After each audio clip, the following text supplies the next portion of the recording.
Hello everyone. 88ನೇ ಪ್ರಶ್ನೆಯನ್ನು ನೋಡೋಣ. ನಿಮ್ನ ದರ್ಪಣದ ಅಂದಾಜು ಸಂಗಮ ದೂರ ಕಂಡುಹಿಡಿಯುವ ಚಟುವಟಿಕೆಯನ್ನ ವಿವರಿಸಿ.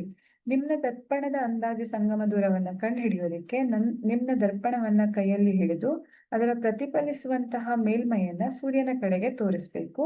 ಹಾಗೆ ಪ್ರತಿಫಲಿಸಿದ ಕಿರಣಗಳನ್ನು ದರ್ಪಣದ ಹತ್ತಿರ ಹಿಡಿದಿರುವ ಕಾಗದದ ಹಾಳೆ ಮೇಲೆ ಬೀಳುವಂತೆ ನಿರ್ದೇಶಿಸಿದಾಗ ಹಾಳೆಯ ಮೇಲೆ ಪ್ರಕಾಶಮಾನವಾದಂತಹ ಬೆಳಕಿನ ಕಿರಣಗಳ ತೀಕ್ಷ್ಣವಾದಂತಹ ಬಿಂದು ಕಂಡುಬರುವವರೆಗೂ ಕಾಗದ ಮತ್ತೆ ದರ್ಪಣಗಳನ್ನ ನಾವು ಸ್ವಲ್ಪ ಹಿಂದೆ ಮುಂದೆ ಅಥವಾ ಅಕ್ಕಪಕ್ಕ ಹೀಗೆ ಅದರ ಜಾಗವನ್ನ ಅದಲು ಬದಲು ಮಾಡ್ತಾ ನಾವೇನ್ ಮಾಡ್ಬೇಕು, ಅಡ್ಜಸ್ಟ್ ಮಾಡ್ಬೇಕು.